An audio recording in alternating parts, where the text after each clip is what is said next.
What's up, guys? My name is Ted DarkClaw, and with me, as always, thank you for pushing that button, is the Black Knight, Aaron, and we are the co-owners of helladopetoys.com.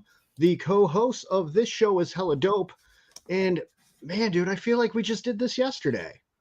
Just because we did, but they don't know that until next week. We're screwing up the timeline again, man.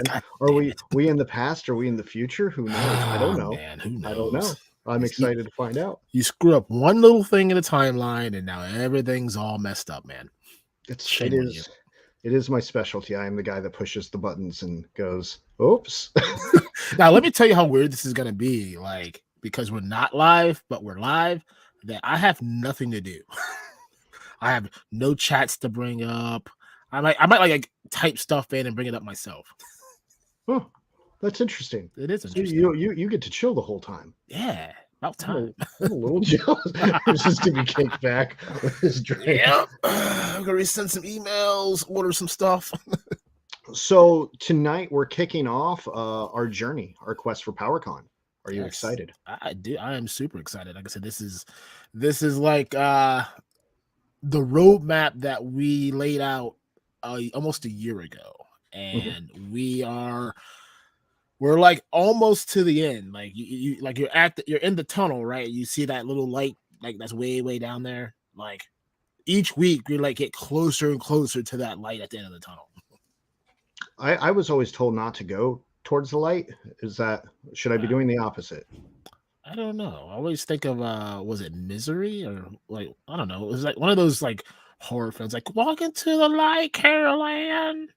Walk into the light. I have no clue what you are referencing. Oh man, we gotta get you cultured in the movies, man. This is why we need a chat, because the chat would be like, "Oh yeah, I totally know that." But so chat, when you see this, just school Ted on what that is. Yeah, the chat is actually here. I see them scrolling by right now. They're just not here yet on our timeline. Oh. Yeah. So enough of us. Yes. Everybody got our fill of us last Sunday, and I'm sure they're very much over that.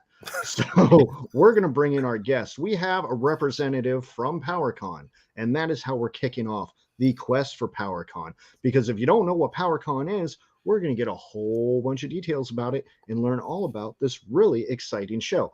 And in addition, our guest, Mr. Jeremy DeWitt, is, he dabbles in some other things, like some other really cool toy shows. And we're going to learn about some of that as well. So enough of me talking. Let's bring in our guest. I would like to welcome the social media coordinator for PowerCon. And some stuff. Mr. Jeremy DeWitt. How are you, sir? Hey, I'm good, man. Thanks for having me. Yeah, absolutely. A pleasure. Absolutely. Yeah. We are very excited. So how is your day going, man? It's pretty good. I have a band that I'm working on right now. And there's some new members trying out. They're friends, so we knew they were gonna make it, but regardless, so they were coming over. I had to make a bunch of room back behind me and stuff, and so I'm up and down the stairs all day, and I don't do that. Like I'm a thick fella, and I understand. Yeah, I don't like stairs, so yeah, going up and down and throwing stuff away, moving all the stuff around. So I woke up today and I was like, oh, I can't move. That's what it feels like to use your leg muscles. Okay.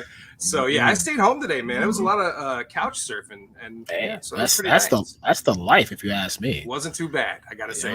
You sit back or you kick the feet up and just binge some TV. Yep. Have a couple snacks. Yep. Love that it. And complete a bunch of PowerCon stuff I was behind on, and there it is. Get a little caught up, So a win-win across the board. Yeah, perfect. Well, so before we get into grilling you here, Aaron and I have a tradition on this show where I'm contractually obligated to ask this blurry guy right here. Damn it. Aaron, what are you sipping on? So I was gonna take it easy today because yesterday was a little rough. Yesterday was a little rough. But why the hell not? So yesterday we were sipping on a very fine hard Mountain Dew live wire. tastes like orange cough syrup that expired 3 weeks ago. Yeah. But we're gonna continue on with our hard Mountain Dew, but I'm gonna go to the old trusty Baja Blast. Baja Blast is acceptable. Gotta respect it. Baja Blast, the original's good. I mean, I'm really hoping they're gonna do like they put out the code red, because that's what I'm waiting on. But Mr. DarkClaw, you know, the people in the chat that's scrolling through right now, they're blowing up over there. They want to know, what is it that you're sipping on today? Well, in this trusty hella dope mug right here, Look at that. Mr. DarkClaw is sipping on some water because, again, if you watched last Sunday's show, I might have had too much fun last night, and I apologize for that. I will work on my ramblings. But you know, I can't come alone. We got our trusty sidekick here, the Miller Lite, and I'm probably only gonna drink 1 or 2 of these and not a lot of them. So we're still alive. That's what we're doing. But Aaron, we have a guest, and nobody cares about our beverages. People always want to know what the guest is sipping on. So, Jeremy, I've got what is it? Ooh, What? Tell us what you're sipping on. So I have this high quality H2O from Meyer. Oh, I have Kroger. Okay. I also have, in case I want a little bit of fizz, I have some bubbly, and this particular one is blueberry pomegranate, which is okay. And then I felt, you know, since I was being asked to be a guest on the show, that I would bring a little bit of drink too. So I got some Fireball. So my so for Father's Day, right? My son, he's 8. He gives me this bag, and he's like, "Daddy, happy Father's Day." I'm like, "Oh, you know, thanks." He always gets like a mug or like PlayStation gift cards. It's always something. Sure. This year was a little different. So I reached in the bag, and I read the card first, and then like, inside the card was a Target gift card and then a PlayStation gift card. I'm like, okay, kind of, you know, I expect that. Sure. And then like further in the bag at the bottom, he's like, "There's something else in there for you. You gotta pull it out." I'm like, "What did you buy?" He's like, "Well, mommy bought it." I'm like, well, this makes more sense. You know those like the little shot fireballs that you get at the gas station, or like yeah. So there's like a 10-pack. And I'm like, oh, all right. He's like, "Daddy, don't worry. We're gonna go to the store. We're gonna go get you some Pepsi or some Coke to go with that." I'm like, son of, I feel like I've done 8 years of fathering right. You know? He already knows. Like, we're going to the store today. We're gonna go get you some Coke or some Sprite to go with your Fireball. Well, Jeremy, I'm curious if you're going to mix all your beverages together before the end of the show. So I was always the kid that would take like, so my mom would make like a pot roast or whatever, and you have all like the potatoes, corn, like all this extra stuff as well, right? And I would just stir them all together and like have a big, just, you know, plethora of flavors all at once, you know, explosion in the mouth and whatnot. And so I think I'm going to do that. Just kind of go back and forth. Who knows? Just pour it all in. Sample. Whatever I'm feeling in the moment, you know. Next thing you know, we're all talking in cursive. All right, here we go. What was this show about again? Yeah, that was last night. To what? We're on the road. Well, now it's our turn, man. We're the road to the bathroom. So I'm used to having a chat now. The chat spoils us, but this reminds me of our first like 15 episodes where nobody watched. So I am fine with not seeing the chat. I know I'm physically hanging out in the chat right now because I can convert time like that. So I'm hanging out with all y'all in the chat. But normally we would ask the chat some questions here and see if they had questions for you. But I think if you're ready, we're going to just jump right into this. Hey, I've never been more ready, man. All right. Perfect. First question after what you sipping on is always, what is your origin story for people who do not know who you are? My origin story. I mean, how deep you want me to get? We got some wild origin stories. We have some wild stories. How do you go from fresh on the planet to social media coordinator or some stuff of PowerCon and podcast host? Let's see. born in Muskegon, Michigan, 1979, September 14th. To a James and Nancy DeWitt. I also had a brother. No, I'm not going to get that detail, guys. Get the whole story now. Yeah. Should I be writing this down? Yeah. I've been a super nerd, geek, whatever, collector, toy lover, cartoon lover, comic book lover ever since I was a child. He-Man kicked it all off, and it's been pretty crazy ever since. The only thing that happened is like maybe in my teens, I picked up a guitar and put down a little bit of the nerdy stuff for, girls, I guess, for a little while, or trying anyways, mainly the guitar. And then, I don't know, man, somehow I found podcasts when I got older and realized that this is pretty awesome. I think I started with, it was Roast Google Dinner. That was one of the first ones. I was looking for, trying to recollect my childhood, you get to around whatever age, but 30 somewhere in there, you're like, what I miss is my childhood because this really sucks. Yep. So, I started looking for podcasts that I related to. There was a couple of Ninja Turtle ones as well, but mainly it was a lot of He-Man, and I always wanted to do a podcast. So eventually, I got around to it with a buddy of mine, and it's just kind of blossomed since then. What it was is there's a big group here in Michigan of like toy collectors and like sellers of so many toy shows, like onesie twosie little shows, not like big cons. There are some of those as well, but so like I fell face first into that world, and I've been absolutely obsessed with all that stuff for probably a good 8 years now. So and here I am taking a day off work because my legs hurt because I went up and down the stairs. I'm gonna use that as an excuse to call off work one day. Like, hey, I went up and down my stairs too many times. The old leg muscle said, "Nah, brah, not today." Yeah, I got up and I went, "Ooh, that's not happening."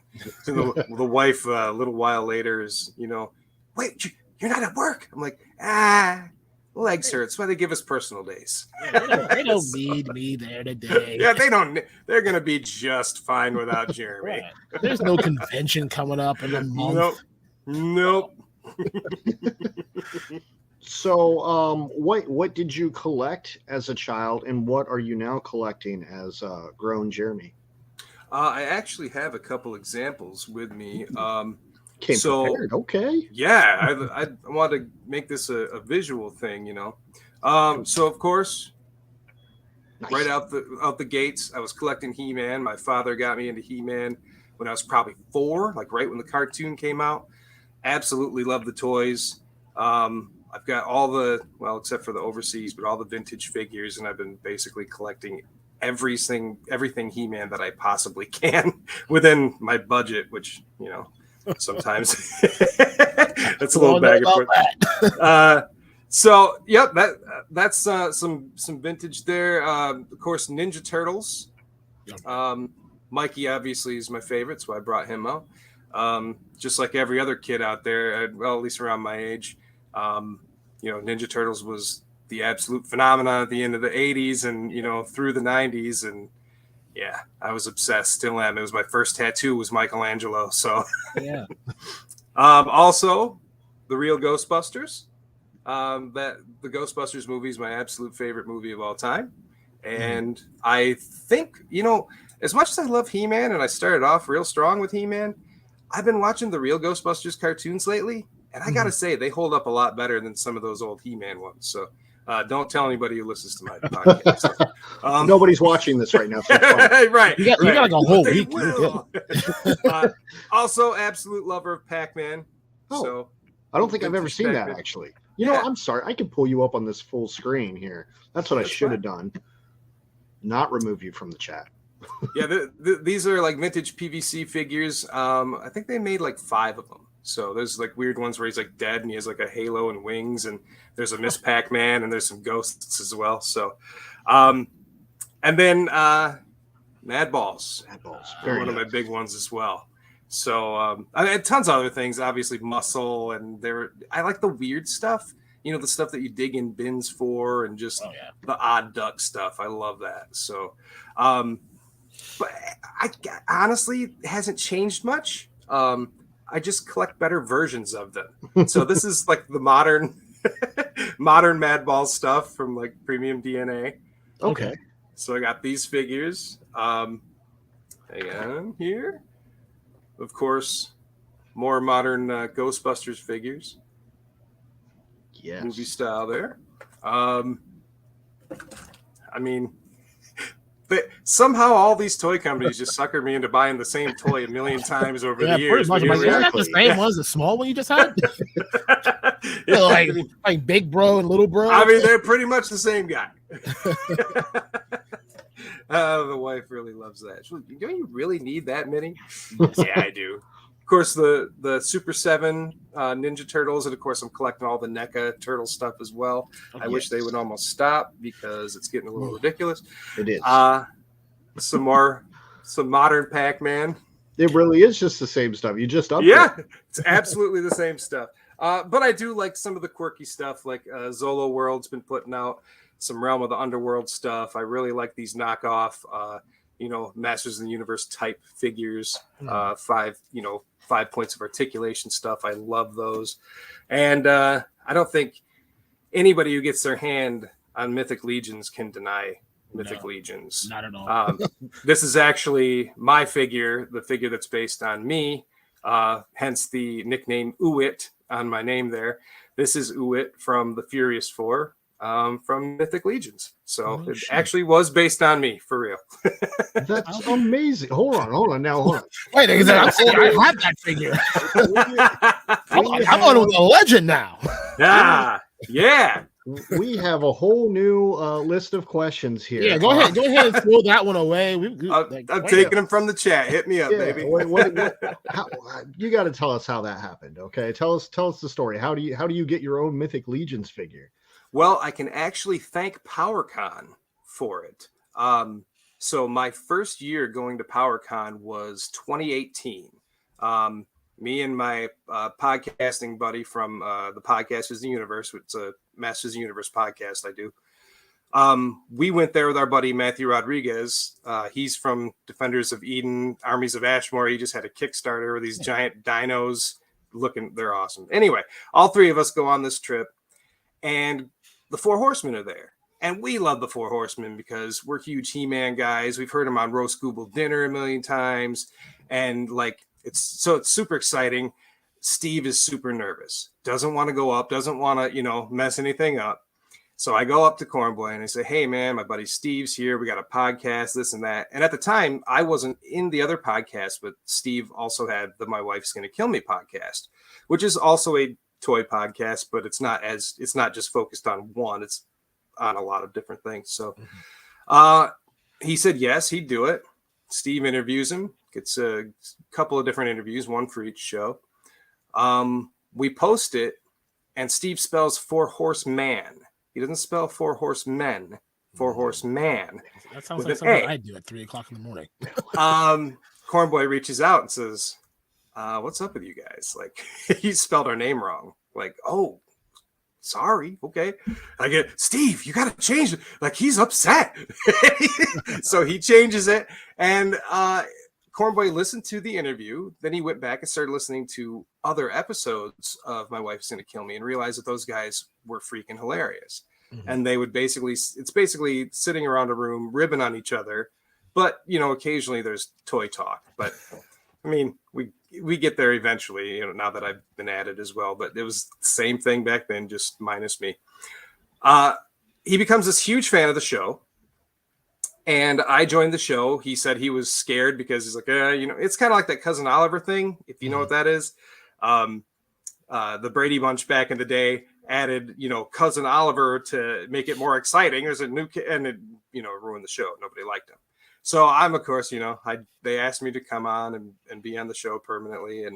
And he reaches out and says, I was really, really worried when they said that Jeremy was coming on to the show, but I got to say, it was a perfect decision and all that. So he's like, complimenting us, this and that. Turns out he's been playing the show for the other guys at Four Horsemen Studios. Mm-hmm. So all these guys are listening to that show, and those guys, way more than me, are obsessed with Mythic Legion stuff. And that's not to say that I wouldn't be more obsessed, but I mean, there's so many figures, and good luck trying to grab any of the early ones and stuff. Yeah, so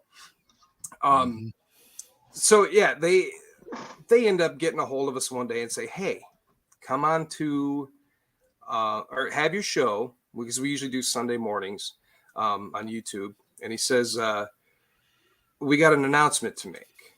Like, all right, sounds good. Gets on, and they unveil our tribute figures on there called the Furious Four. It's got, one for all four of us. Now, granted, they don't look just like us, but they are, very much tributes to us. Travis has a skeleton because he likes to be nude most of the time. Steve has, the Alpha, the Knight, because it's a joke, but Steve thinks he's the Alpha. Sorry, Steve, but it really is a joke. Pete is the bull. He's got like the bull head and stuff because he's kind of a bull. He's kind of aggressive. And then there's the guy with the beard, and he has a love for flora and fauna. So, yes, figure all that out. But yeah, so they unveiled those last year at Legions Con in Jersey. Sorry, and it was surreal, man. Having a figure of yourself being released and like going, I did nothing to deserve this at all. Like I got on a mic and just started talking and like making fun of my friends, and all of a sudden, we're getting figures made, for us. But it was awesome. People coming up asking us to sign them and stuff. And I'm like, I guess you're devaluing it, but I mean, it's your toy. It's your toy. I'm bringing mine, so get ready to sign it. Oh, and we'll all be there, man. We're all four of us are going to be at PowerCon and Legions Con this year. So awesome. So that's how we got some tribute figures. That is a wild story. Now, see, people are going to watch this and they're going to start blowing up the Four Horsemen and be like, "Can I get that?" Oh, yeah. Well, and that was it too. Like, because seriously, like, there's other people out there. Like, there's customizers that are just amazing. There's people that promote it way better. I don't know the names of half the figures. You know what I mean? And they're like, "You get a figure." Like, okay, but I just don't get mad at me, everybody else. No, that is awesome, though. Yeah, no, it's still hard to believe, and then you have artists like Nate Barch. If you guys know who Nate is, does most of the artwork for the Four Horsemen's stuff. He's done stuff in the past for other like Mattel and stuff. I think he still is doing stuff for Mattel. But anyway, I'm not going to speak for him because I don't know his origin story, so I don't want to mess it up. But, he drew a logo for the Furious Four as well. So there were like even shirts with, our logo on it, which is actually, you can't really see it. But anyway, it's got like all four of us on there. Somehow my hair's in the way. But anyway, so there's a logo for us as well. It's just crazy. I'm like, being a geek paid off, I guess. Oh, yeah. So what you're saying is that now every week I need to make fun of this guy. Yeah, you guys start ribbing on each other. Yeah, people really love that. Yeah.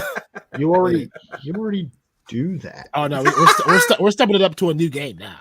Yeah, there you go. All right, so you talked about meeting Four Horsemen at PowerCon, and that's how it started. How did you become social media coordinator at PowerCon? Like, how do you get a job at PowerCon? Yeah, isn't that weird? So it's another thing that, like, I'm not sure if I earned it or whatever, but regardless, I think Val gives me his approval, so that definitely helps. So like I said before, my first podcast I started listening to was Roast Google Dinner for the most part, and through that I got pretty obsessed with He-Man again, and really wanted to become friends with these guys online and stuff, and so there'd be a little bit of back and forth here and there. Just minimal with Val and stuff, but like, he would be there occasionally and comment on something or whatever, but nothing too big. But when I started my own Masters of the Universe podcast and they were sort of backing off, I asked, can I promote this on He-Man.org?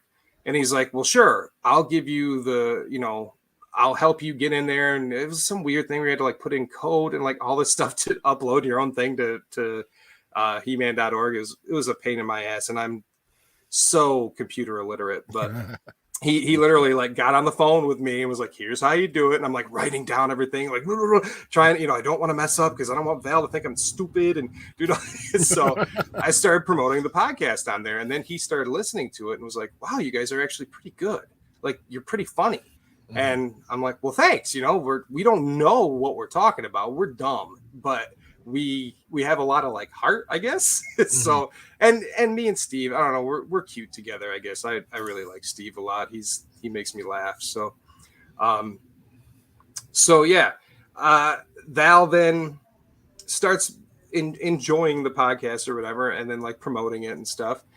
And he started just like kind of randomly asking me things here and there, like, hey, would you want to maybe do a piece of art for something coming up? And I'm like, oh God, you know that I do art? Like, like I was, I'm thinking that in my head, I'm like some weird fan that's like messaging him going, hey, do you want to hang out later? And he's like, oh, maybe, like, oh, right. God, I can't block this guy. But yeah, it just got around to where I ended up not being able to do the art for him, which I regret now because it would have been fun. But he one day was just kind of out of the blue, like, hey man, what do you think about doing some promotional stuff? He's like, I see some of your videos that you do like on your Facebook and stuff like that, and you're pretty funny and kind of silly, and I'm kind of looking for that kind of an edge, like just something a little more fun.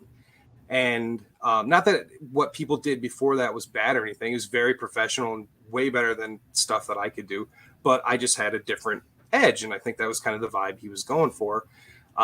Plus they were kind of pulling away from the California thing and moving it into Ohio, and it's becoming a more broad show. It's not just He-Man focused anymore. So he knew that I was a huge toy collector as well, so I could probably get some funny pictures and just of random stuff, and I don't know, it just kind of blossomed. And he's like, I'll do this and this and this for you if you want to come along and help me out. I'm like, all right, that sounds good. So I did. And then he's like, if you want to stick around, I'm telling you, next it's just going to keep getting bigger, and I really like what you're doing. And so he asked me again, you want to do it for 2023? And I'm like, sure. And he's like, awesome. And we've just kind of been doing it ever since, I guess. So, yeah. So you've only been on board for like a couple of years then? Yes. Yep. Just these 2 years where it's been in Ohio. Yep. So did you ever, you attended the California PowerCon? Yeah, I did. I went twice in California. I went 2018 and 2019. 2018 was the boys trip where we kind of got crazy. I actually brought a He-Man and Skeletor figure with us. And we documented our whole trip from Muskegon to the airport, or to Chicago to the airport, to all through PowerCon. We actually had these figures, and a shtick on our podcast was to start reading the mini comics, and we would just accidentally start doing voices for all of them. So like I had this dumb Skeletor voice, and Steve has this dumb He-Man voice, and Matt Rod was with us, and he would film some of us sometimes, and he was playing in the videos. Anyway, it was these really stupid things. But and actually, the side note, I'm gonna get sidetracked a lot. You're good. JJ Conway from Nickelodeon. So he's worked on the last 2 Ninja Turtle shows, Rise and then the 2012 show. And he was in my Ninja Turtle group online, and we kind of developed a friendship and stuff. And he reached out and was like, hey, you're in California? And I'm like, yeah, I'm at PowerCon. And he goes, I'll be there in 20 minutes. So I have JJ from Nickelodeon working on the show that I absolutely love. He's hanging out with us, and he was watching us run around with these action figures and stuff. And he actually drew a picture the next day of like He-Man missing an arm and like throwing up in the toilet and stuff. It was so hilarious. But so yeah, anyway, so that was 2018, the boys trip. We were a little bit crazy. 2019 was like the family trip. We went to Disney and stuff like that. And That was really amazing too. I mean, that's of course where Kevin Smith was there, and he unveiled all the stuff about Revelation and the new toys or Origins and stuff were just being shown. So it was pretty exciting time. Mattel was actually still behind a lot of the stuff back then. So Right.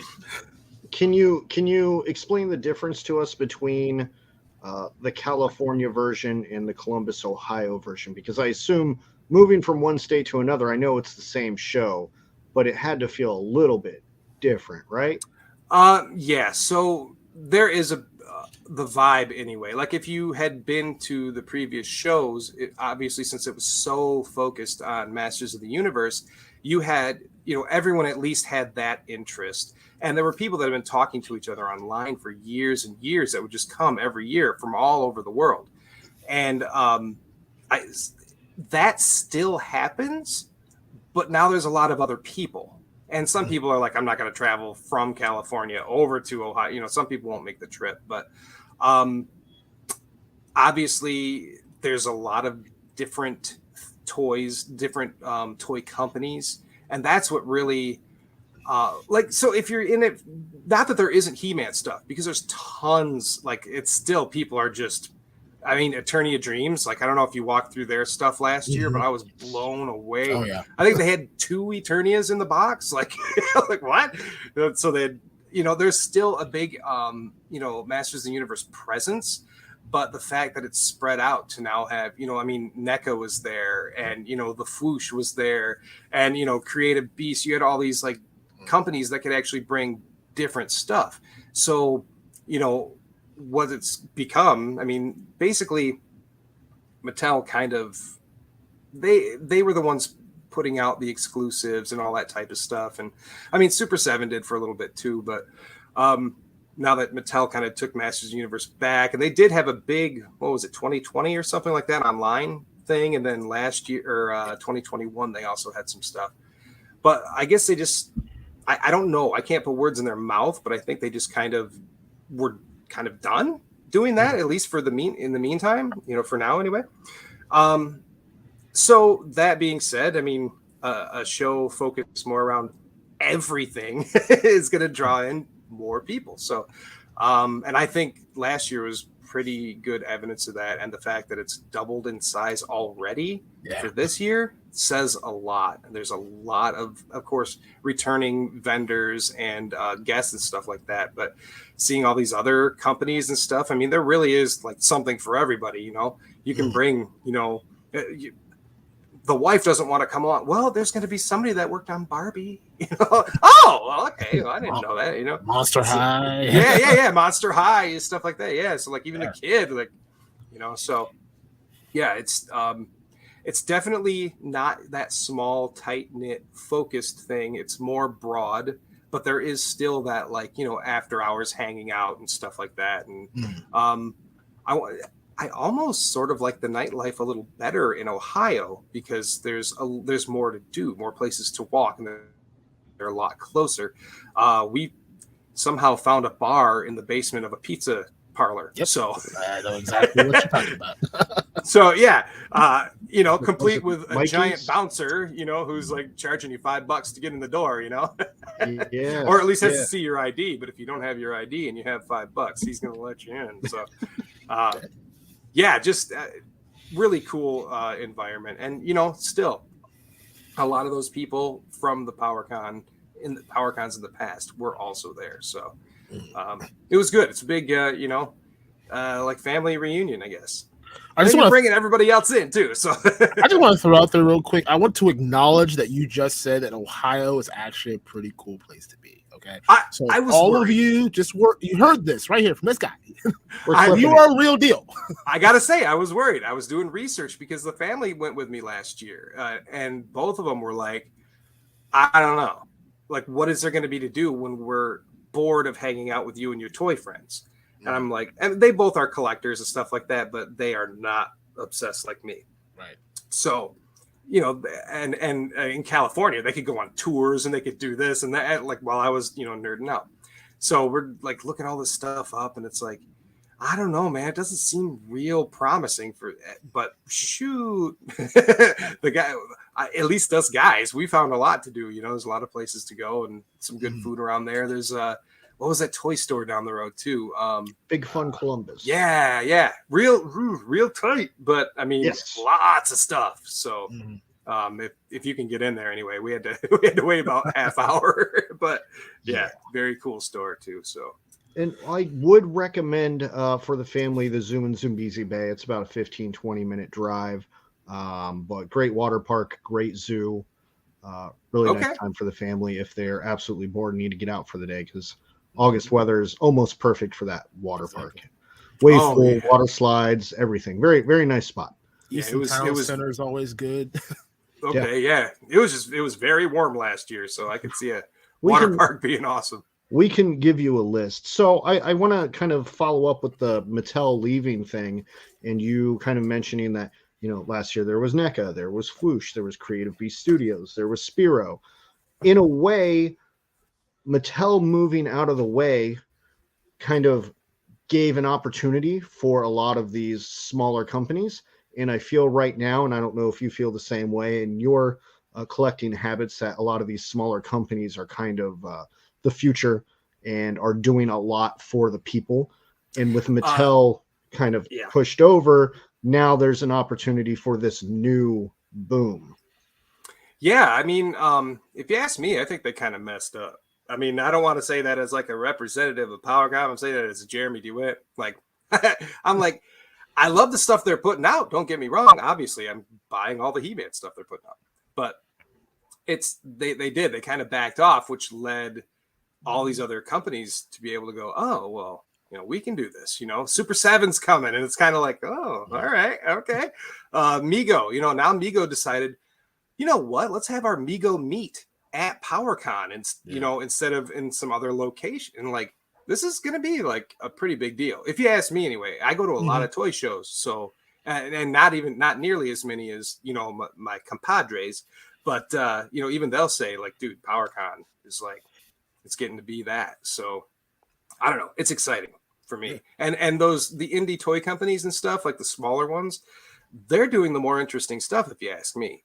Now, granted, I'm always going to buy, like what I showed you, all those popular things. But, you get companies like, Spiro, Creative Beast, Lee Toys. I believe that's how you pronounce it. Yeah, there you go. The Animals Warrior, yes, Kingdom guys. Yes, those. Animals and Warriors. Thank you. Oh, my goodness. Yeah. Oh, my goodness. I'm definitely getting their exclusive at the show. But yeah, stuff like that, and like I mentioned earlier, Matthew Rodriguez will be coming out there for his Defenders of Eden figures as well. Like, they're not out yet, but he just had a very successful Kickstarter. And, it's crazy watching something like knowing the guy who's like putting on this really big Kickstarter that was very, very successful, and just watching the ups and downs he went through, emotional and like all this crazy stuff, and how weird like the collector, group can be. But it's really exciting as well. It's seeing like these very interesting, unique things that people are like, oh yeah, I would much rather have that. That's going to be better in packaging. It's going to be better in paints, in articulation. The people who make it care. Right. Whereas, I can't put words in the mouths of Hasbro or, any of those, but like, there is a disconnect. There's not a lot of those people that will talk to you. They might lurk in the shadows. They might, be listening to your podcasts and stuff, but they're not going to let you know. People, and now NECA is kind of bigger, but like, I know those guys listen to shows, and they're very open, and they will talk to people and stuff. And it's just having that like one-on-one, like, come on, we're all adults, why do you have to put this kind of line in between us type of thing? Right. So, but I guess on the other side, I mean, collectors are insane. So I should take that back. They're passionate. No, the first one was right. Especially the Funko people, we know. Yeah, Funko people. Every time somebody says, I'm like, I can't believe the Star Wars people and how crazy. I'm like, yeah, but you can't check out these Ninja Turtle. There's an example in every group. Like, there's just, people are crazy right now, but it works. Yeah. So was the show moved to Ohio so people could get there more easily, like companies? As opposed to like, oh, I'm in New York, I go all the way out to California. Was Ohio a more centralized spot for it?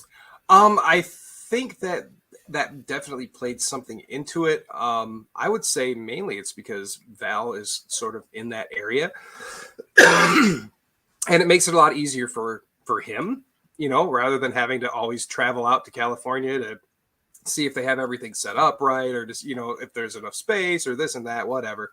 I'm kind of free balling here, but free balling, I meant spitballing. Hey. Well, you get it. Or did I? So yeah, it definitely makes it easier too. Yeah, because not a lot of people are like wanting to travel all the way out to California. Now it's great. It's a little crazy though, and I am glad to be just a 5-hour drive away, as opposed to getting on a plane and having to go through all that crap, or heaven forbid drive from all the way in Michigan. But yeah, I mean we actually drive from Michigan to Jersey when we go to Legion's Con, and that's like 12 hours, so yeah, it's not fun. But yeah, I mean a lot of people, there's still people complaining because come back to California, we don't want to travel all the way to Ohio. Well, now you know what it feels like. Right. Exactly. Like, well, we're not. I mean, when you think about California to Ohio, yes, like distantly, yes, you're looking 12, 14 hours. But think about going from New York, Florida. Like, Ohio's pretty centralized in the grand scheme of the South and the Midwest. Like I said, California, Washington, all them. Yeah, you're just gonna have to bite that bullet, but we're not that far away. Yeah, and we're cool. There you go. Just want to throw that out there. Yeah, I really like PowerCon being in Columbus, Ohio, because as a lifelong He-Man fan myself, I'd always heard of PowerCon. It was always something I wanted to get to. We never got anything cool here. Like, we got Wizard World, which is fine, but that's not.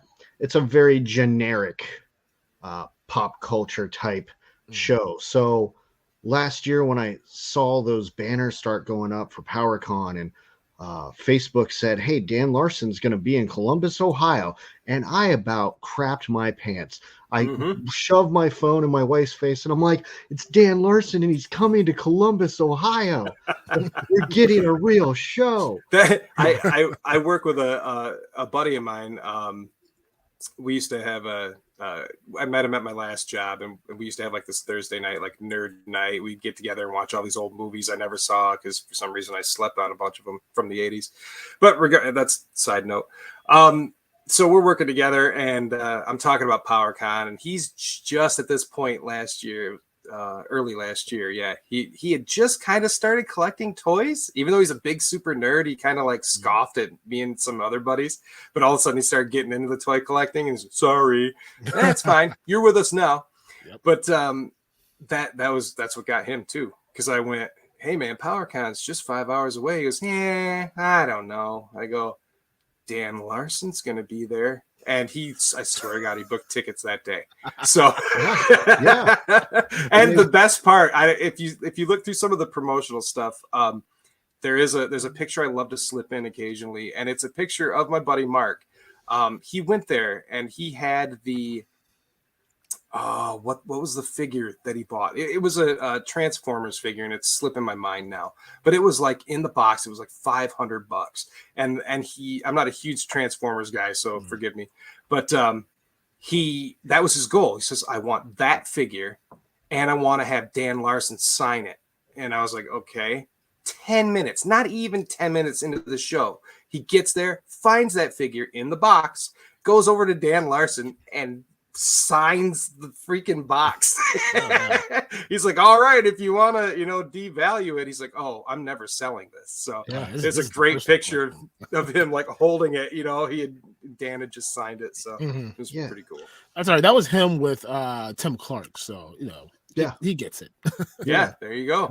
So last year had so much hype around it, at least for me personally, because you guys had the Mount Rushmore of toy YouTubers with Pixel Dan, Dan Larson, Robo, and then you had Shartimus there too, on top of the other toy YouTubers that were just there and hanging out.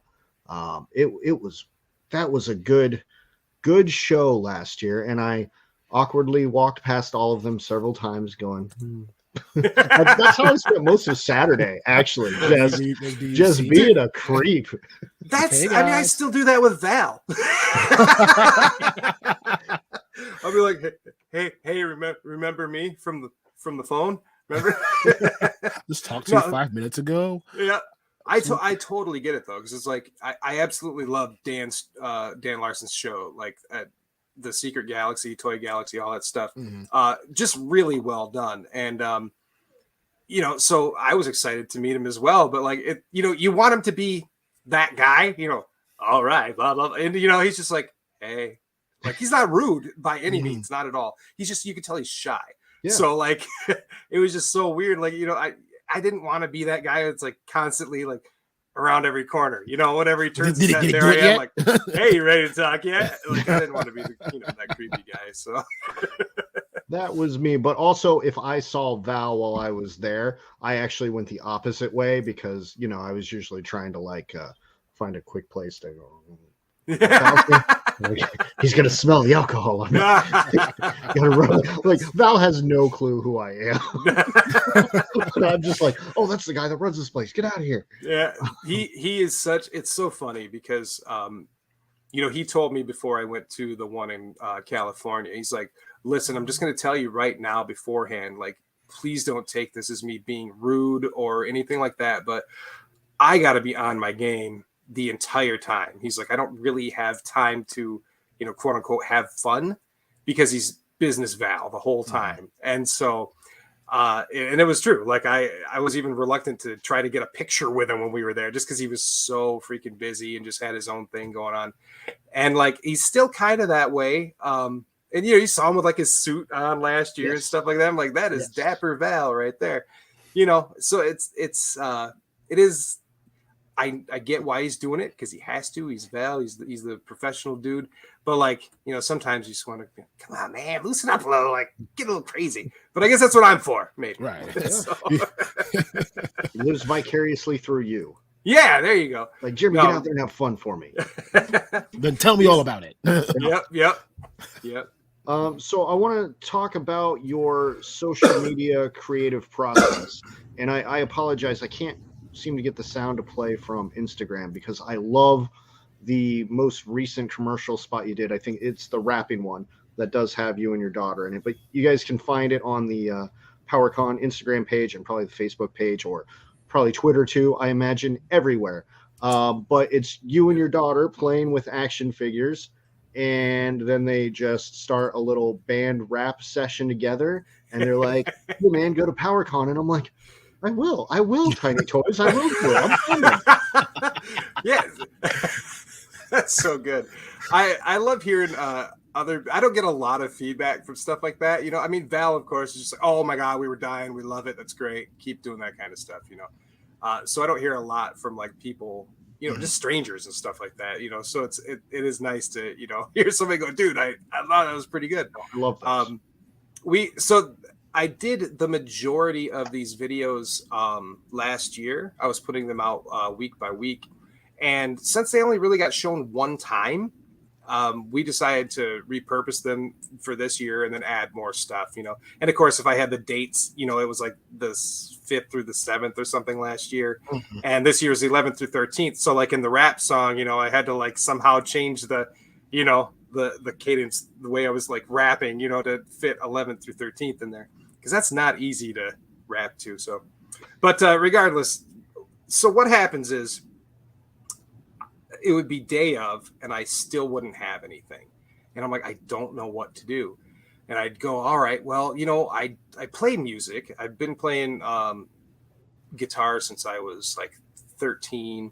I've been in several bands, a pretty sort of popular-ish one around. I was like a dance cover band around town, and so I got a lot of different chops. I got my metal chops, and I got like some funk chops and R&B and stuff, and I just I'm pretty good at rhythm stuff, and kind of I love a good pop song. Of course I love some screaming metal and stuff like that too. I'm kind of all over the board, but and I have an appreciation for like some late 80s and early 90s, hip hop and rap and stuff that maybe I wouldn't have loved so much back then, but totally love it now. Because like I just was so close-minded, like Nirvana and Megadeth, and that's it, and now I'm like else in this world, right? Yeah. So now I'm like kind of give me everything.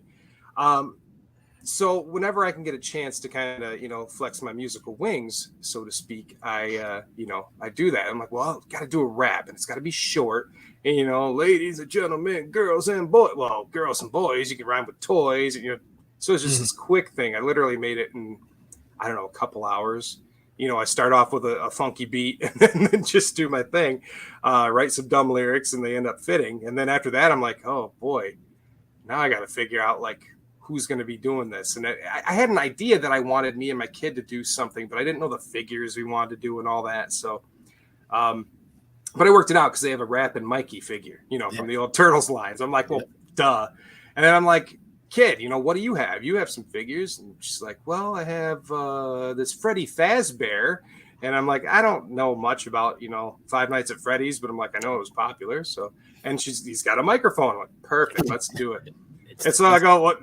I said, I wrote a rap song. How do you feel about rapping? She's like, really? I'm like, just put your voice on some stuff. I said, I'll do the bulk of it. You can kind of come up and fill in where you can. And she loved it.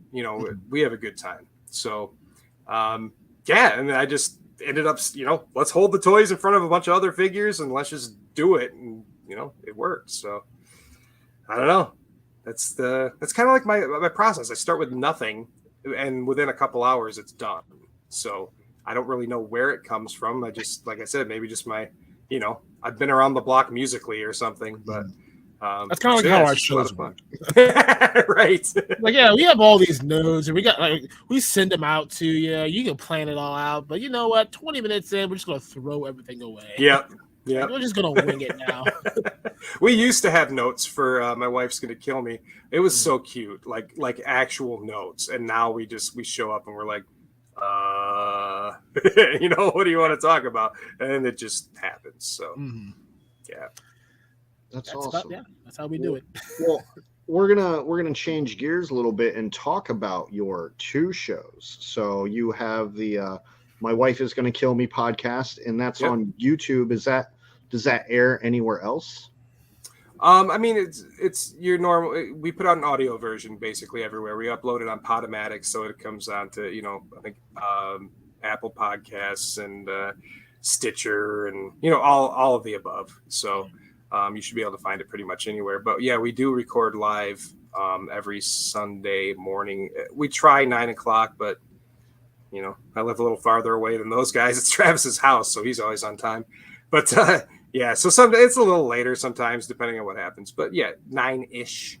I was gonna say it's very interesting, that format that you guys have, because it's not like this, and that's what I was expecting to be. You guys are all together in one room, and I'm just like, man, that's gotta be a pain.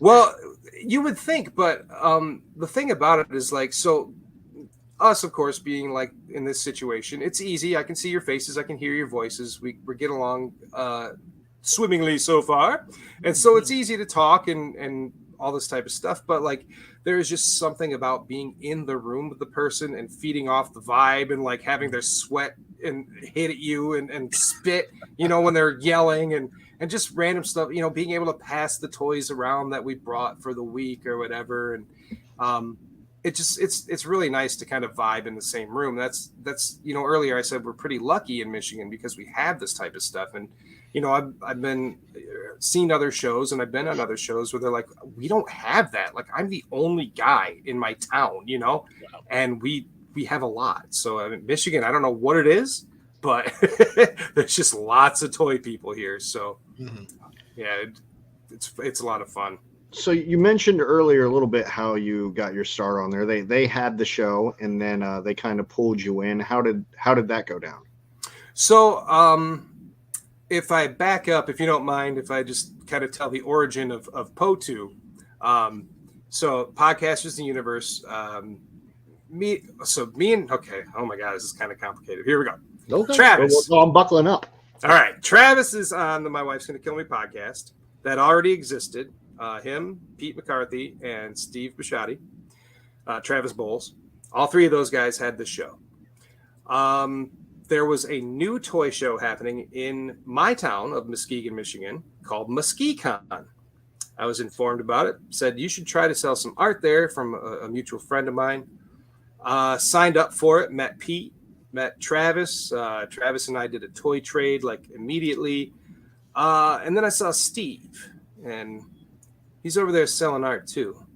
But he's kind of got this like grumpy face, like he's either mad or he doesn't want to talk to me, or like he's a dick or whatever the case. I don't know, but I'm not vibing off this guy. Well, as I kind of get to know the other two who I really enjoyed, I realized that Steve is actually a part of the DPW in my town. So like he does like the everything in where I live. So any water issues or anything like that. Well, it turns out he's the one who helped flood my basement a couple years before that.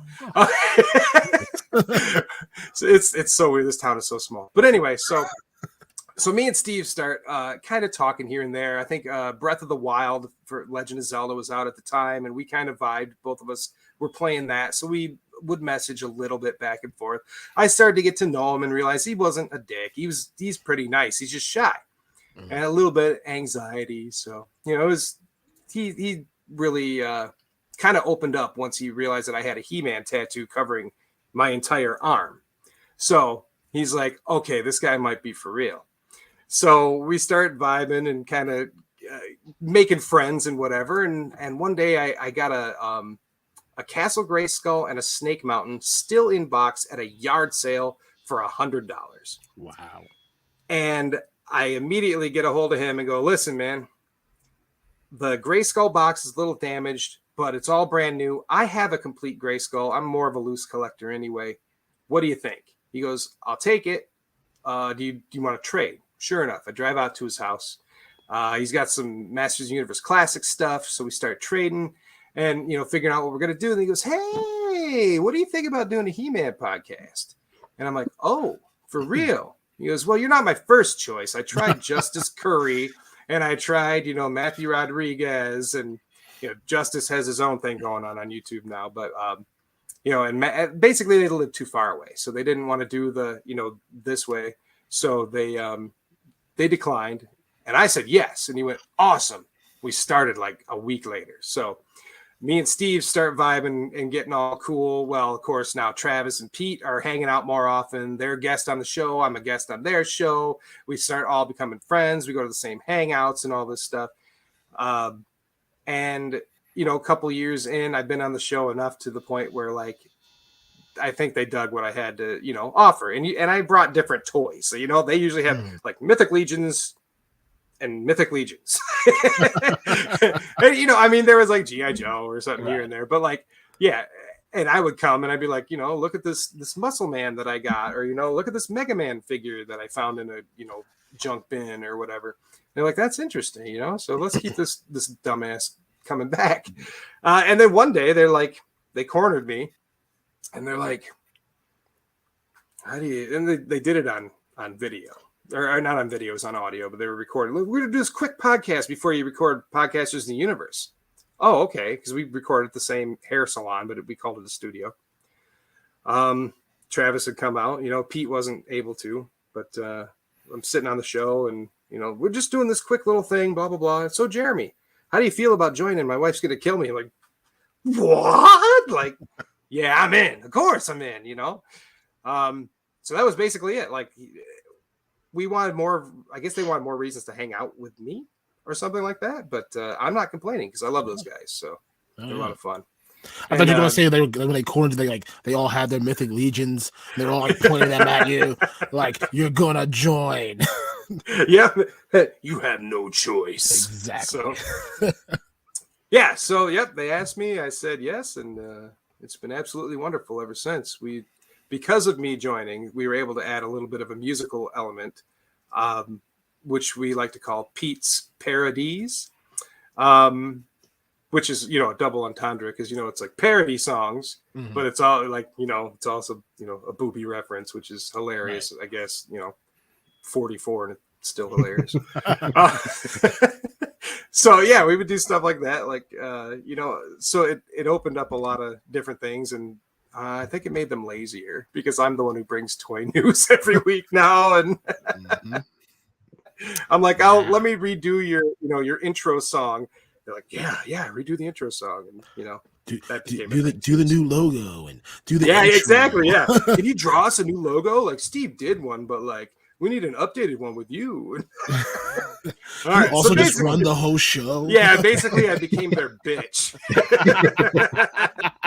You're the probie until like you become a full-fledged jacket wearer. I don't know how that works. I don't know how that works. As long as I'm getting attention, I'll take it. Yeah.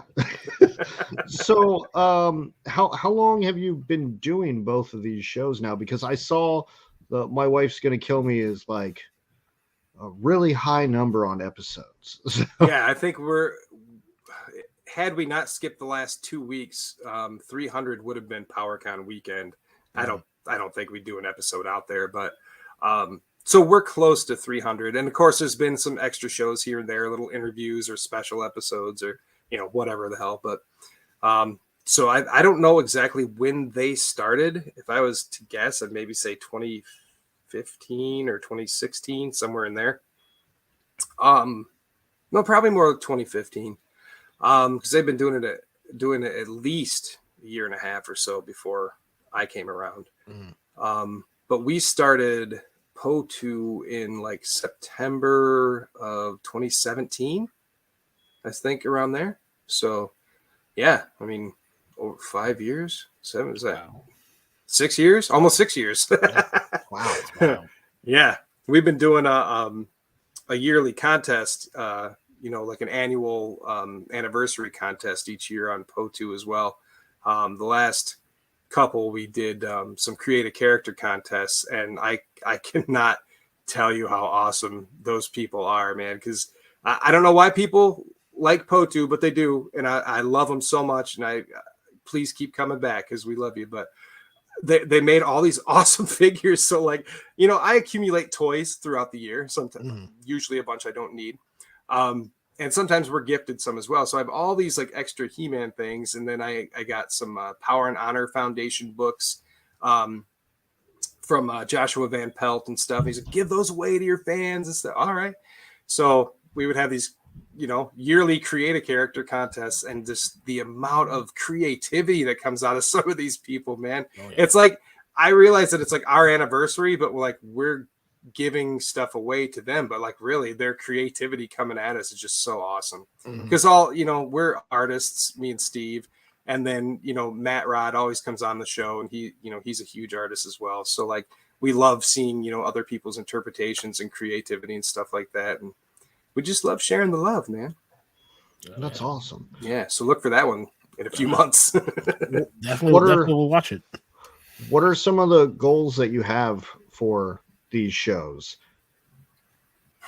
So I don't know that there is any other goal than like for just to have fun, really, at this point, because if no one was listening, we would still do it, you know. I mean, we may not record it,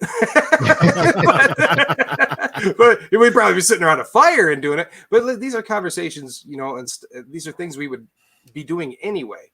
So the fact that people actually around the world are listening to what we have going on and support us, you know, there's Patreon supporters as well. And once again, I don't know why, but we love you, you know, for both shows.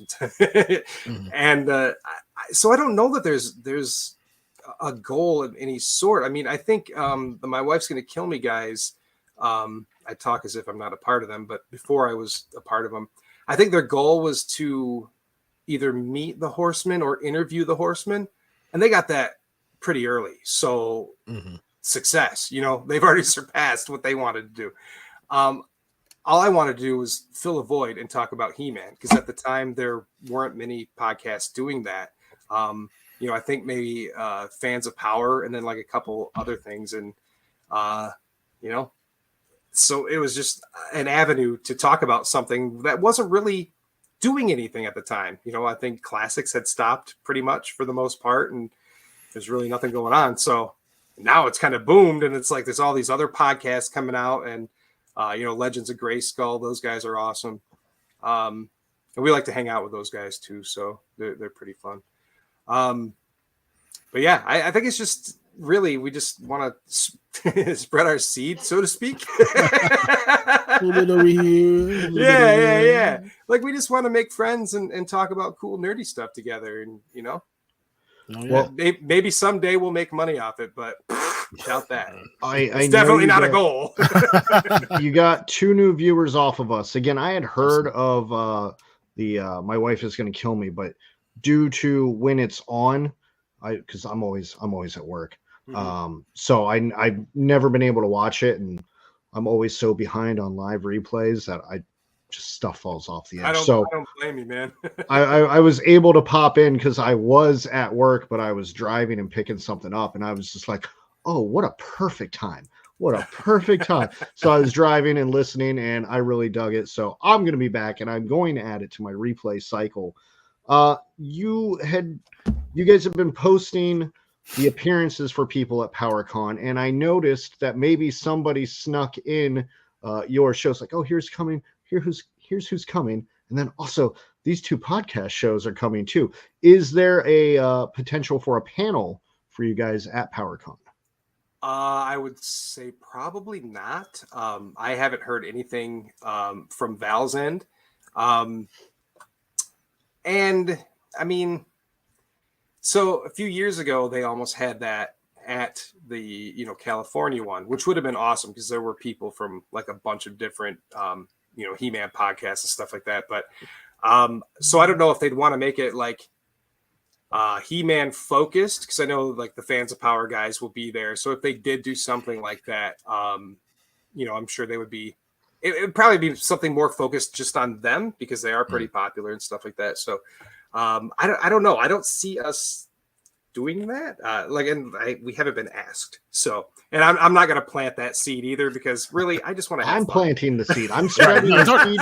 The seed has already been planted. We're spreading it out there. Yeah, we just need a little water to help it grow. If anything, just grab a table out in the hallway and just do your own ghetto hallway panel. Like, all right, guys, here we are. So we weren't on like the big main list because we also have like Travis bought like an extra booth so he can vend and sell a bunch of stuff. So we're basically amongst the vendors. Mm-hmm. So we're not like technically featured, guests or anything like that. Even though I'm like totally involved in it this way, but just letting you know out there, I don't get special privileges just because I work for him, well, I do, I guess, like, I'm not, but not all of them. I think we're more of like,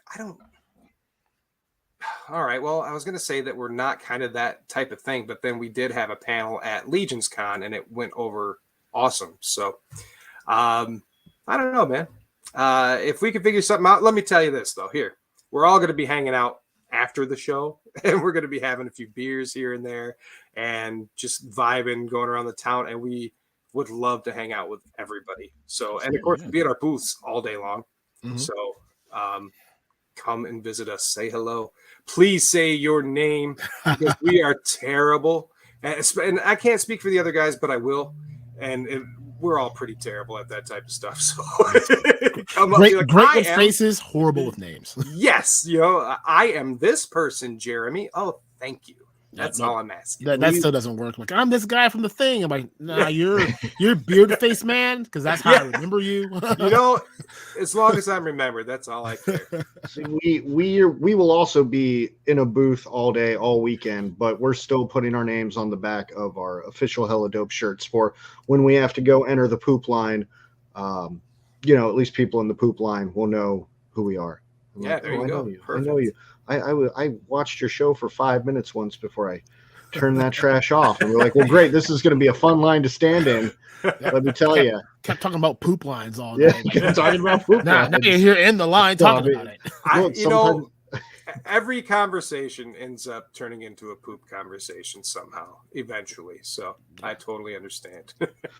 So I have one more main question for you, and then we'll kind of wrap up here and release you back into the wild. But what are some of your personal goals as a creator? Ooh, it's a good question. I love just being creative. Sometimes when I have to do like jobs, you know, they say if you do something you love and you get paid for it, like it's not really a job, right? Well, when people tell you what you need to be creating for them, even though it's you being creative, it's not as fun as doing something just for yourself, like, you know, where you're inspired. You know, doing stuff for like Action Figure Adventure. I did like the artwork for those guys for both seasons or whatever, and some of the stuff for Rob McCallum. And I love doing like work for him. He's a very professional guy, pays nice, and he's, you know, awesome to work for. And I love doing that. But, you know, also it's cool that people get to see my art places, but I would much rather be doing whatever I want and being successful at it. I think that's the main thing, is trying to be successful with my own creativity. But it's not a necessity, because I'm going to be creative for the rest of my life regardless. So I guess basically just learning and growing as an artist, that whether it be musician or actual drawing or whatever. I just love learning new things and being creative. So you know, I don't know if that's the answer you're looking for, but as long as I can continue to be creative and, you know, learn new things along the way, you know, I like being challenged a little bit. Can be a little anxiety inducing at first, but, you know, after you get over those little hurdles and stuff, you're like, oh wait, I can do that. Like, wow, what else can I do? You know, and then the whole process starts over. I can't do it. There's no way. I'm going to fail at this. And all of a sudden, like, I succeeded. How did I do that? Like, I'm going to keep doing this. So I've been trying to make an actual album of music, like my own personal music for like, I don't know, since I was like 14. So maybe eventually I'll get that out. I've been working on one, so but no promises. Well, you can drop the PowerCon soundtrack. I mean, you have at least 2 songs for PowerCon right now. You could create a whole album for PowerCon. You know, well, I could do that, and if we did like PowerCon and Friends, we could throw on like the theme songs for. I've done some for. Let's see, I talked about Legends of Grayskull earlier. They have a pretty hip theme song now. Another one's called Off World. I did one for them. Who was the other? I don't know if you've heard of Toy Huntress, but she is a YouTube reviewer. Yes. I did her theme song. And that's actually Matt Rod's wife. So, okay, yeah, she's another Michigan person. So, yeah, I hopefully, you know, one of these days, all those little jingles, and I got a few other people asking me to make them some. I did one for the MesquiCon this year. I did one for Tulip City Comics and Toy Fair, which is a show in Holland, Michigan. So yeah, if I can keep doing jingle writing and stuff like that, that's gonna be exciting. You're up to 8 tracks already. Yeah, I'm telling you. Let's put this bad boy, put it out there, right? Put it on Spotify, you'll be good. Perfect. And if you throw the Podcasters of the Universe Christmas songs that we've done. Now, granted, we didn't write them, but we did sing. So there's some Christmas songs that He-Man and Skeletor sang on. So Ted, I need you to work on Skeletor Christmas dad jokes. Oh, yeah. I like it. Yeah, so, right. I always pull this up when I can because it's just hilarious. So Ted did 2 Skeletor dad jokes that are it's on our Instagram. I have one. Oh, do you want to see it? Yeah. It's only a minute long. It's only a minute long. Our other viewers have seen it, but I'll just throw this up here this was the first one, so this lacks the set quality. It doesn't have a Snake Mountain in the background or anything. It's just my desk, but it's still the better one. But here we go.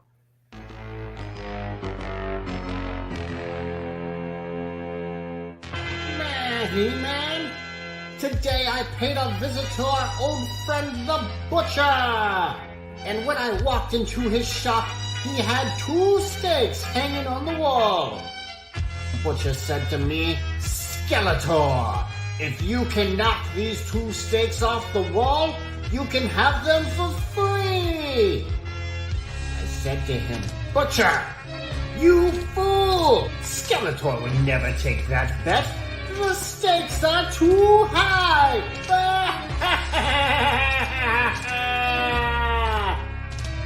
You get it, He-Man? The stakes were up on the wall, and they were too high.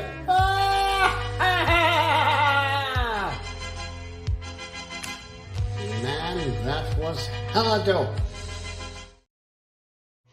That was the first ever Skeletor dad joke. That's what I'm talking about, man. I love it. So I can relate to you on the creativity thing, and I think that's also why I probably enjoy your PowerCon promo commercials with the music and the toys so much, because I'm just like, yeah, he's speaking my language for sure. It's it's great to do those things too, because I can, I'm doing it for a company, and for this big toy show, but I get to throw in little Easter eggs for myself in there. Of course, having DeWitt playing the guitar and stuff like that, like. Yeah, that's my boy. So he's gonna. It's me. Yep. God, man, I'm sorry. I still got that joke. Every time I hear it, every time I watch it, I get full enjoyment of it because it's just so damn funny. The other ones have better production value, but the joke is not of the same quality. It's like those early albums by bands, man. People swore that Nirvana Bleach was the best one because it was rougher and it was more raw. And once they went polished, they sold out. So, it's those rougher, raw things that people, they respect it. Yeah. Well, we'll see. It's very much a time thing now, but it is always something that I want to get back in there and do there's some. Never more. Enough time, man. Never enough time, especially when you're a creator. Yeah.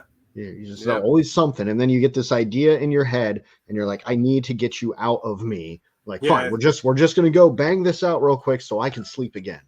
Yeah, but it's like, I only have 7 more hours worth of work left to do, so I can't really. By the time I get home, that idea is like, I don't think so, buddy. Let's go to the bathroom. Yeah, like, hey, I go to the bathroom real quick. Like, why are you in there for 45 minutes? Oh man, it was. Trust me, well, you gotta go. A lot of my editing gets done there. So. Well, Jeremy, you have been an absolute delight. I knew we would mesh well with you, and the fact that you've been out there doing your own shows, being a creator, killing it for this PowerCon stuff, man. I am so glad that Val threw you under the bus. Just incredibly, he could have given us like his personal assistant or something, and she'd just be like, yeah, I don't really know. I can tell you when he's in a meeting. Like, I was like, "Well, what we doing here?" I guess that's good to know. Yeah. Well, I'm glad because I got to meet you guys. So yeah. And now I'm going to know who you guys are at the show. I won't remember your names as you won't remember mine, but at least we'll remember these faces, right? Yeah, exactly. Bearded guy. Yeah, I'm gonna have my Furious 4 waiting. Oh yes. Can't wait. What is your booth number? I know it doesn't mean anything to the casual person walking through, but what is your I think it was 200 and 202. Okay. Right behind us. No, we're 318, so I think he's in front of us. Yeah, in front of us to the left. Okay. Yeah. We're not too far away from each other. Nice. Yeah, so be able to go and visit all day long. Yeah. For a whole weekend. Yeah, the whole weekend. We can go get beers afterwards. Yeah, we got a lot of beers to drink with a lot of people in a lot of dark alleys. It is Yeah, and we are gonna we're gonna be like ready to go die. We keep making plans. Sunday. Yeah. We keep making plans, and then I'm just like, that day's gonna roll around. We're gonna be like, fuck all y'all. Yeah. I've been behind this booth for 13 hours. Y'all can kiss my ass. Yeah. So Jeremy, what would you like to promote? I am gonna have links for your shows in the description when this does air live, which for all of you right now, but all for like me add to that, but can people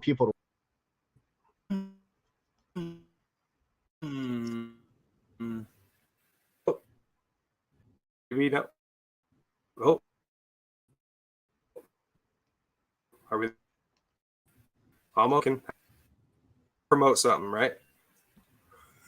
Okay, I'm sorry. Am I live again? Yeah, there you are. Oh my goodness, I was gone forever. What happened to me? I don't know what happened. It was How did we end up on the other side? I don't know. It came time for me to promote something, and it was like, Yeah, you've been on it too long, buddy. Yeah, I thought it was me, and I'm like, all right, well, I'm just gonna let this thing run its course now. I was just talking away, and you guys were blankly staring at me, and I'm just like, "What the hell?" And then, like, I just didn't come back, and I'm sorry about that. So again, I will have your links and social medias in the description. But what would you like to promote? I don't. Nothing real extra, man. I would just say if you guys like He-Man podcast, listen to the Podcasters of the Universe. Like I said, we're not very knowledgeable, but we like to have a good time.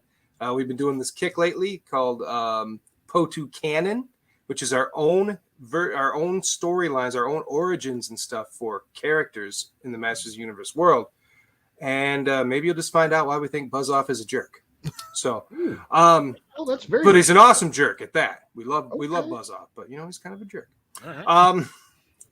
Also, of course, my wife is going to kill me. Podcast. I do have to preface this with, it is not safe for work. Sometimes we say some really stupid stuff, and you're just gonna have to accept it. We're five dudes in a room, but 4 on the camera, and we like to have a good time. So definitely come check that out. Other than that, I don't know. Go to PowerCon. Come say hello.